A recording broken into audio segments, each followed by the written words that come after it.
The sun hung low over Red Gulch, bleeding crimson across a sky bruised with clouds, casting long shadows over a town that squatted in the dust like a vulture waiting for carrion.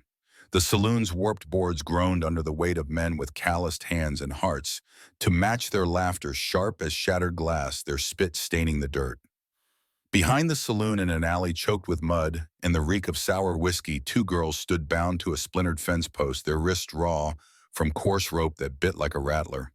The older, maybe 13, had hair like dry straw tangled, and dull her eyes sharp and unyielding like a hawk staring down a storm.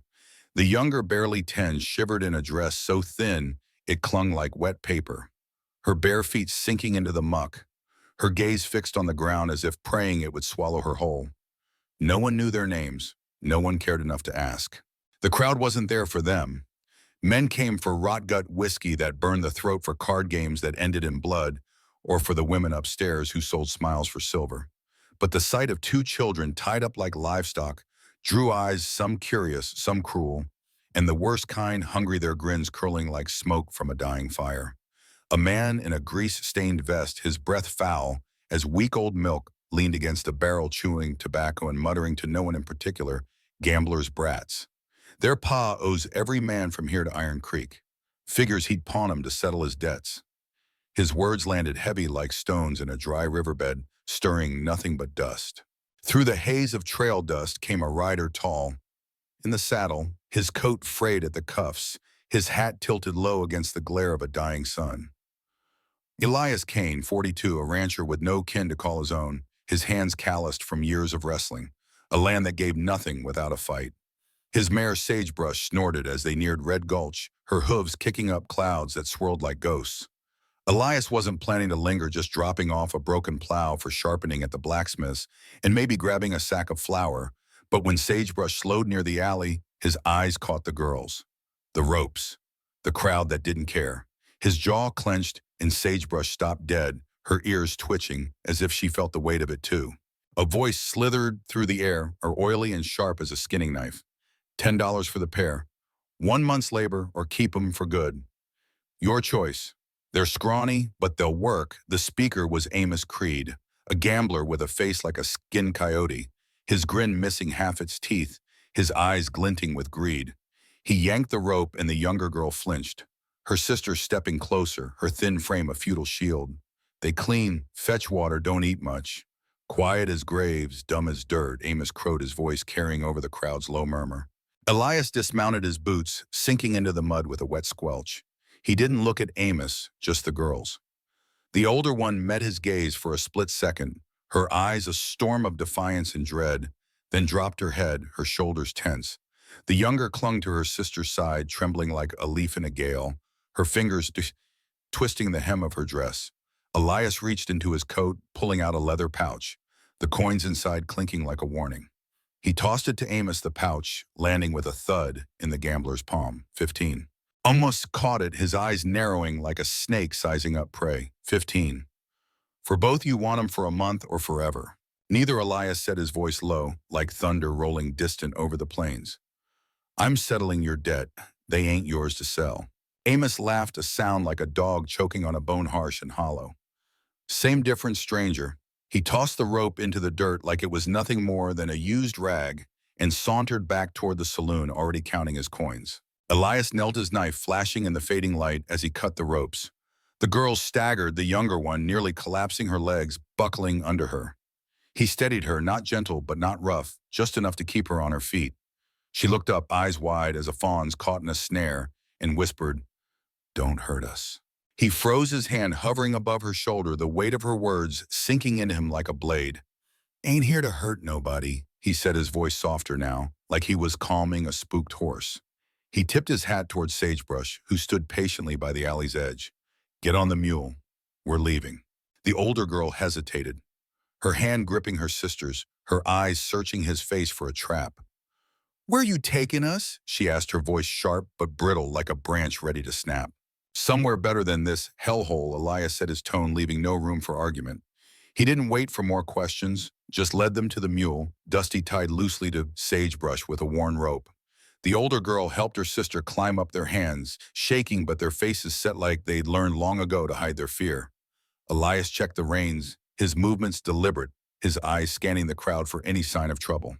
A few men watched their hands twitching near their belts, but none stepped forward. As they rode out of Red Gulch, dust swirled behind them like ghosts chasing a funeral, the saloon's laughter fading into the wind, swallowed by the vastness of the plains.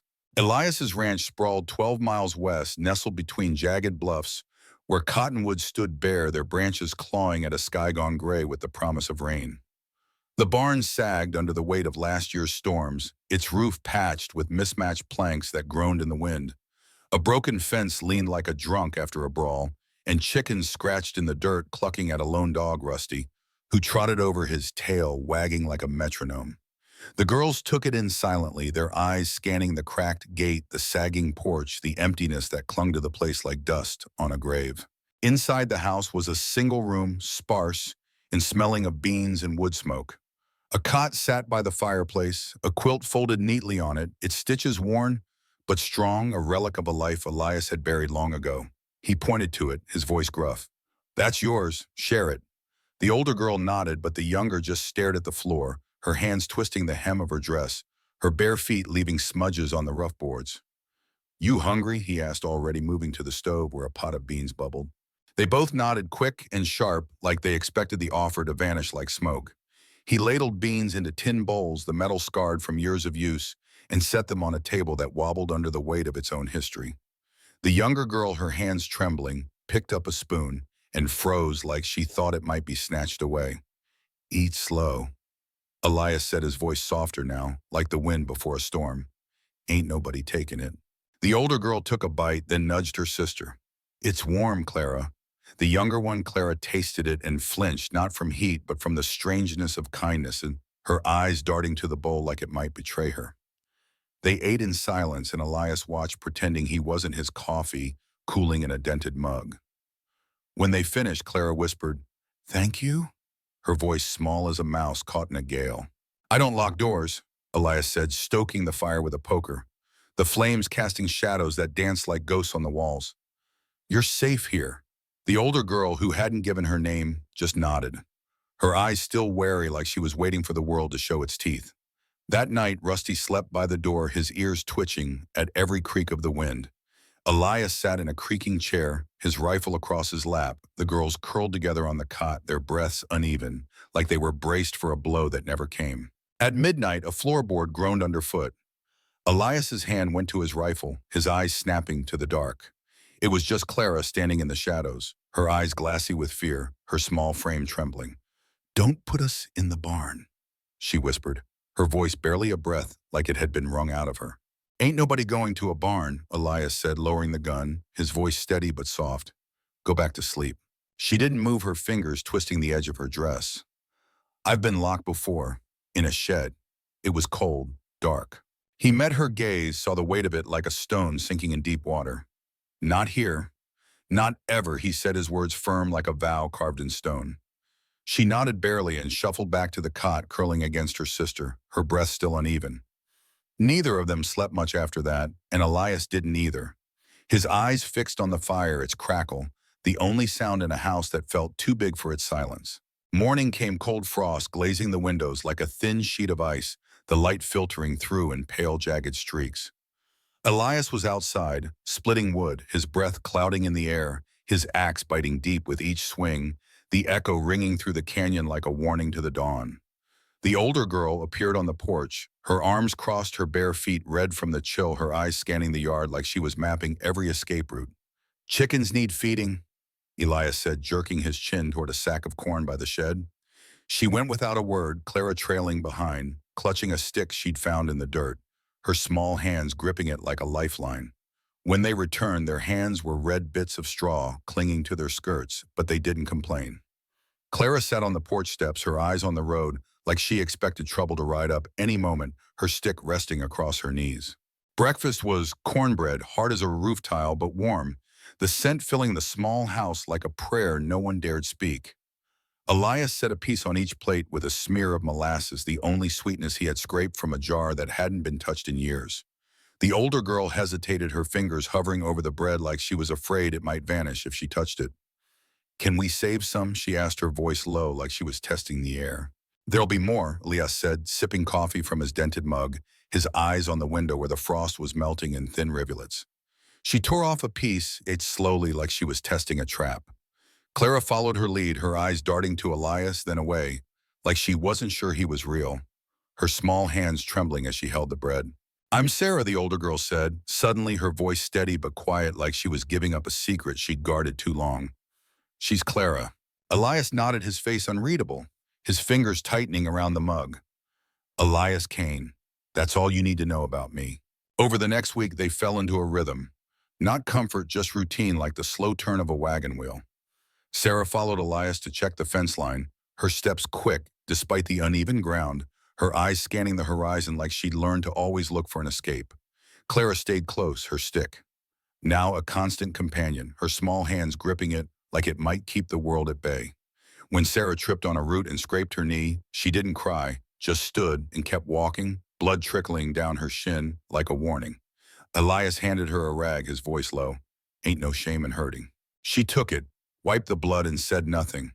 Her face set like stone, her eyes hard with something older than her years. That night he caught Clara outside, curled under a broken wagon, her eyes scanning the dark like a hunted thing. "What are you doing?" he asked, his voice low, his coat brushing the dirt as he crouched beside her. "Checking," she whispered, her voice barely audible over the wind. "What if the door locks?" "It don't," Elias said, his eyes meeting hers, steady and sure. "Nothing here does." She didn't answer, but the next night she slept closer to the fire, her stick tucked under the quilt, its tip peeking out like a promise. The neighbors started talking. Their whispers carried on the wind like dry leaves. Tom Ballard, a grizzled rancher with a face like old leather, stopped by the well, his horse snorting clouds of steam in the morning chill. "Who are the girls?" he asked, his eyes narrowing, his hand resting on the pommel of his saddle. "Nobody's business," Elias said, his voice flat as the planes, his hand tightening on the well rope until the fibers bit into his palm. "Folks say you bought her," and Tom pressed spitting tobacco into the dirt, the dark stains spreading like a bruise. "I paid a debt," Elias said, his voice like iron, his eyes locked on Tom's. "That's all." Tom shrugged his hat, tipping back, revealing a scar that ran from his brow to his cheek. "Strange don't mean wrong." He rode off, his horse's hooves kicking up dust, leaving Elias to wonder how long the whispers would stay quiet, how long before they turned to shouts. By the second week, Sarah started humming. When she thought no one heard, a soft off-key tune that carried through the house like a breeze through the cottonwoods. Clara mimicked her voice barely a whisper, like she was afraid to be heard, her stick resting against the wall. Elias pretended not to notice, but he did, his chest tightening at the sound, a pang he hadn't felt since his wife Mary used to sing by the fire. He didn't ask about their past, didn't need to. The way they flinched at loud noises, the way Clara clung to her stick and told him more than words ever could. One morning, Sarah left a dandelion by the unmarked grave behind the barn, where Mary rested under a stone worn smooth by wind and time. The yellow flower lay stark against the gray, its petals fragile but defiant. Elias saw it, said nothing, but later, as they sat by the fire, the flames casting shadows that danced like memories, he asked, "You miss someone?" Clara answered, her voice small but steady, her eyes on the fire. "We had a ma. She's gone." Sarah shot her a look sharp and quick, but Clara didn't stop her, words spilling out like water from a cracked bucket. "They took us after, said we were payment for Pa's debts." Elias's jaw tightened, his fingers clenching the arm of his chair, but he didn't press. That night, Sarah handed him a scrap of paper folded tight like it held the weight of the world. "What's this?" he asked, his voice gruff, his eyes on the fire to avoid hers. "Our names," she said, her voice steady like she was staking a claim. "The real ones." He opened it, the paper crinkling in his hands. Sarah and Clara, written in shaky letters, like a vow scratched in the dirt with a trembling hand. "All right," he said, folding it back, slipping it into his pocket like it was something sacred. Sarah and Clara. They smiled, small but real, like they'd just been given permission to exist. Clara's stick stayed on the cot that night, untouched, its tip no longer peeking out from the quilt. Spring pushed through the ridge, greening birds calling through the cottonwoods, like they'd forgotten the bite of winter. One morning, Clara found a sparrow's eggshell, cracked but whole, its pale blue glowing in the dawn light. She carried it inside, cradling it like it was made of glass, her eyes bright with something close to wonder. Sarah watched, her own eyes soft for the first time, a flicker of hope breaking through her guarded stare. Elias stood on the porch, his coffee cooling in his hand, watching them through the window, thinking, they've been broken too, but they still hold things gentle. The first time Clara laughed, it was an accident, a sound that cut through the morning like a bell. Elias had burned the cornbread, the edges black as coal, the kitchen thick with smoke. This loaf's deader than a doornail, he muttered, tossing it to Rusty, who sniffed it, sneezed, and trotted away. Clara snorted, then froze her hand, clapping over her mouth, her eyes wide with fear, like she'd broken some unspoken rule. Sarah grinned, her shoulders shaking, and Elias raised an eyebrow, a half-smile tugging at his lips. "About time you found something funny," he said, his voice light but warm, like the fire that still smoldered in the hearth. A month in a trade named Silas rolled up his wagon, rattling with pots, knives, and promises of deals too good to be true. He eyed the girls, his grin greasy as axle grease, his fingers twitching like he was counting coins in his head. "Hired help?" he asked, leaning against his wagon, his hat tilted back to show a scar across his brow. "No," Elias said, his voice like iron, his hand resting on the porch rail. "Family." Silas grunted, unconvinced, his eyes lingering on Sarah and Clara as they swept the porch. "They ain't your kin." Elias stepped closer, his eyes cold as a winter night, his voice low and sharp. "Don't ask about them again." Silas's grin faltered, his hand dropping to his side, and he climbed back into his wagon, the wheels creaking as he rolled away, leaving only dust and silence. That night, Sarah sat at the table, her fingers tracing the scars in the wood, her eyes distant. "Will you sell us back?" she asked, her voice barely above a whisper, like she was afraid of the answer. Elias set his coffee down the mug, clinking hard against the table, his jaw tight. "Ain't how this works," he said, his words clipped like he was cutting through a lie. "Then how's it work?" Clara piped up, her voice sharp for the first time, her stick back in her hand, her eyes blazing with something new.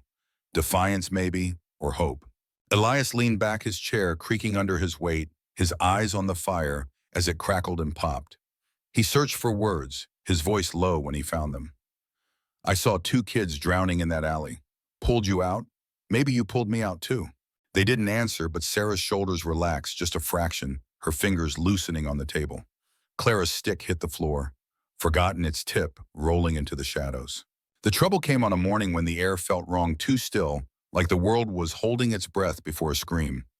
Rusty growled his hackles up, his ears pinned back, as 3 riders appeared on the horizon, their shadows long and sharp, cutting across the plains like knives. Elias was chopping wood, his axe pausing mid-swing, sweat beading on his brow, his shirt sticking to his back. Sarah and Clara were inside scrubbing pots, their soft humming drifting through the open door, a fragile melody in a world that felt ready to break. The riders stopped at the gate, their horses snorting dust, their eyes hard. The first, a man in a preacher's collar, had eyes like a rattlesnake's, cold and unblinking. His hands folded like he was praying, but his face carved from stone. The second, a deputy with a badge pinned crooked, chewed tobacco, his mustache stained yellow, his fingers twitching near his pistol. The third was Virgil Holt, brother to Amos Creed, his smile sharp as a skinning knife, his limp heavy from an old wound that hadn't healed right. "Morning," Elias said, his voice steady, his axe still in hand, its blade glinting in the sun. "Mr. Kane," the preacher said, his tone smooth as snake oil, his words dripping with false piety. "I'm Reverend Pike, this is Deputy Crane, and that's Mr. Virgil Holt. We're here about the girls." Elias leaned on his axe, his eyes narrowing, his stance wide like a man ready to fight. "What about?" Virgil spat into the dirt, his grin twisting like a rope pulled taut. "My brother sold you something that wasn't his to sell. Those girls are ours, promised to settle a debt." "They ain't property," Elias said, his voice low, like thunder rolling closer, his grip tightening on the axe handle. "I paid your brother's debt. They're free." "That's not legal," Deputy Crane said, his hand resting on his pistol, his fingers twitching like a spider on a web. "No papers, no guardianship.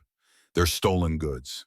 Sarah stepped onto the porch, Clara behind her, their faces pale, but set their eyes hard with something forged in pain. Virgil's grin widened, his eyes crawling over them like a vulture circling a kill. "Come on, girls," he said, his voice sweet as poison. "Time to go home." "They are home," Elias said, stepping between them and the riders, his axe still in hand, his boots planted firm in the dirt. "You got 7 days. Bring papers or don't come back." Reverend Pike's eyes narrowed. his hands folding tighter, like he was praying for Elias's soul and finding it wanting. "The Lord don't take kindly to defiance, Mr. Kane," he said, his voice sharp as sharp as a whip. "Then tell him to take it up with me," Elias said, his voice like a blade, his eyes never leaving Pike's. The riders left their horses, kicking up dust that hung in the air like a curse, but the tension didn't leave with them. Sarah spoke first, her voice steady, her hands clenched at her sides.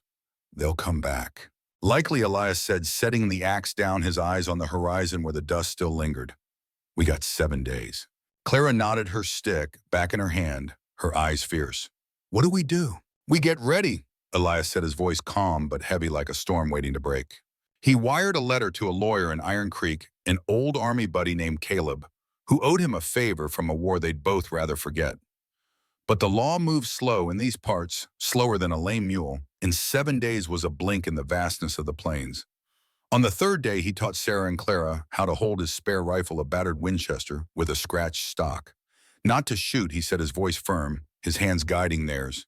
"Just to know you ain't helpless." Sarah took it like she'd been waiting for it, her hands steady, her eyes locked on the barrel. Clara held it like it might bite, her small fingers trembling, but her jaw set, her eyes wide but focused. On the fourth day, they rebuilt the fence, hammering nails until their hands blistered the sun, burning their necks, the air thick with the scent of pine and sweat. Sarah drove each nail like she was fighting the world, her swing sure and fierce. Clara followed quieter, but no less determined, her stick tucked into her waistband like a gunfighter's pistol.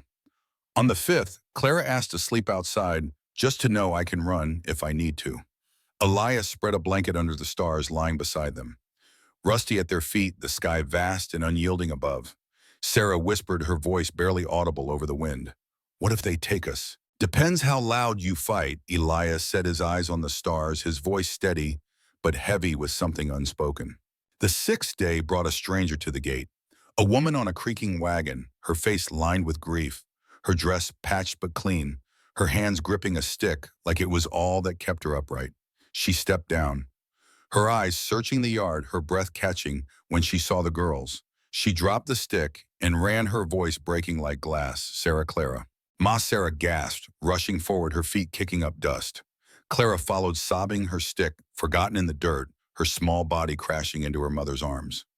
The woman, Sadie, clutched her daughters, her body shaking, her voice a raw, broken thing. "I thought you were dead. They told me you were gone."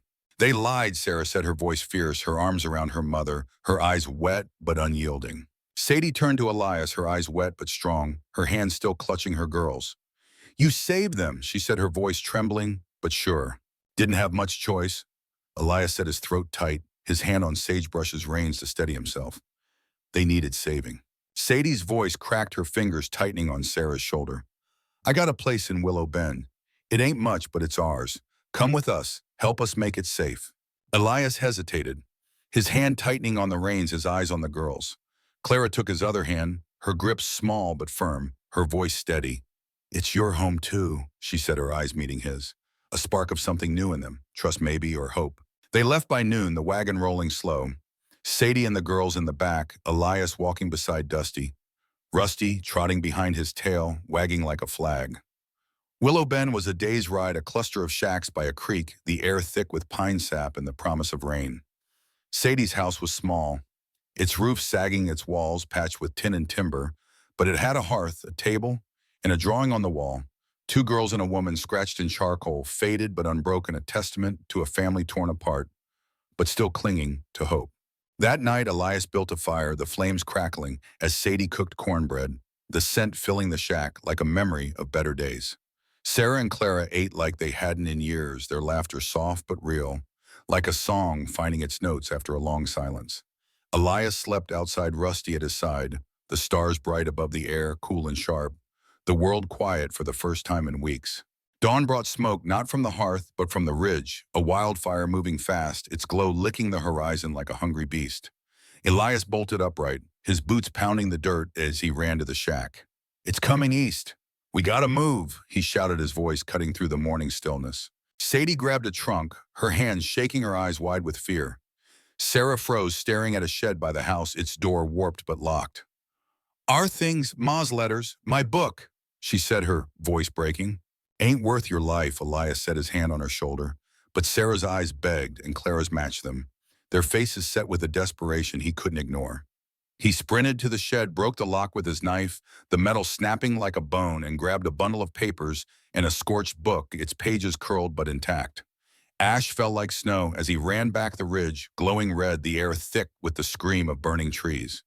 They fled as the fire crowned the ridge, its roar echoing like a banshee's wail smoke, wrapping the valley like a fist closing tight. By dusk, they reached the creek, the air heavy with soot, the water still clear and cold, reflecting the dying light. Sadie wept, her hands clutching the trunk, her body shaking with loss. Sarah held the book tight, her voice steady despite the tears in her eyes. It didn't take everything she said, her fingers tracing the scorched cover. No, Elias set his eyes on the smoldering ridge, his voice low but sure. Not even close. They returned to the ranch, but it was gone. The fence was ash, the house gutted, its walls blackened and sagging.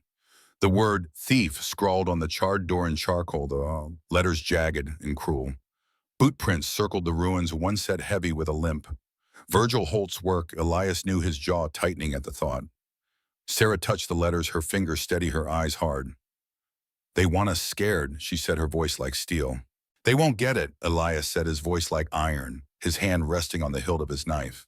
They rebuilt, Sadie sweeping ash into piles, Clara spreading hay to dry, Elias hammering new boards, each nail driven with a purpose that echoed through the canyon. By noon, Tom Ballard arrived with nails and planks, his horse laden with supplies, his face set with something like respect. More neighbors came, men with wire, women with stew, children with water from the well, their hands moving in silence, their work a defiance against the ruin. No one asked questions. They just built, their hammers ringing like a song of resistance, the air thick with the scent of sawdust and hope. Virgil rode in at sundown alone, his grin sour as spoiled milk, his limp more pronounced in the fading light. He dismounted, his hand twitching near his belt, his eyes crawling over the girls. "You think this changes anything?" He spat, his voice dripping with venom. "Those girls are mine, marked as payment." Sarah stepped forward, her voice steel, her eyes blazing like the fire that had tried to take everything. "We don't belong to you," she said, and before anyone could blink, she slapped him, the sound cracking through the air like a whip, her hand leaving a red mark on his cheek. The crowd froze, hammers, pausing, eyes wide, the air thick with tension. Virgil's cheek burned red, his hand twitching toward his pistol, his grin twisting into something ugly. Elias was there, his eyes cold as a winter night, his hand on his knife, his stance wide. "She's not yours," he said, his voice steady like a rock in a storm. "Never was." Virgil sneered, his hand hovering over his belt, but the neighbors closed in their hands, ready, their faces hard, their eyes daring him to move. He saw the numbers, the resolve, and his grin faded, his hand dropping. "You'll regret this," he spat, mounting his horse, his limp, making the motion clumsy. "No," Elias said, his voice steady, his eyes never leaving Virgil's. "I won't." Virgil rode off, his shadow swallowed by the dust, his curses lost in the wind. That night they ate by the fire, the stew warm, the bread soft, the air filled with the scent of pine and hope. Sadie sang, her voice rough but steady, a lullaby from some long-ago memory, her hands resting on her daughter's shoulders. Clara leaned against her, fearless, for the first time, her stick forgotten in the corner. Sarah sat across from Elias, her eyes meeting his, a silent thank you in her gaze, a spark of something new, trust maybe, or family. Elias watched them, something in his chest uncoiling like a rope finally cut free after years of binding him tight. He leaned back in his chair, closing his eyes just for a moment, the fire's warmth on his face, the sound of Sadie's song filling the night, the world quiet for the first time in years. Weeks passed, the ranch rising from the ashes, the fence standing tall, the house patched and strong. The neighbors returned, bringing more than nails, stories, laughter, a sense of community that Elias hadn't known since Mary's death. Sarah and Clara grew bolder, their laughter louder, their steps surer. Sarah took to riding sagebrush, her hands steady on the reins, her eyes bright with a fire that hadn't been there before. Clara abandoned her stick, replacing it with a small knife Elias gave her, teaching her to carve simple shapes in wood, her fingers clumsy but determined. One evening as the sun dipped low, painting the sky in shades of fire, Sadie sat with Elias on the porch, the girls inside reading from the scorched book they'd saved. "You didn't have to do all this," Sadie said, her voice soft, her eyes on the horizon. "You could have walked away." Elias sipped his coffee, the mug warm in his hands. Didn't have it in me, he said, his voice low. They needed someone. So did I. Sadie nodded, her hand resting on the porch rail, her fingers tracing the grain of the wood. You ever think about starting over? Something permanent? He didn't answer right away, his eyes on the ridge where the fire had burned, now green with new growth. Maybe, he said finally. Let's see what grows first. Years later, Sarah rode into Red Gulch, her wagon, hers, her name on the ledger. Clara beside her, their laughter carrying over the plains. No one called them wild. They called them Kane because names are earned and fire only changes what's ready to grow. The wind carried their story across the scrubland, a whisper of defiance of family forged in ash of a man and two girls who saved each other when the world tried to break them. And somewhere in the quiet of a new dawn, Elias Kane sat on his porch, his coffee warm, his heart full, watching the horizon for the first time without fear.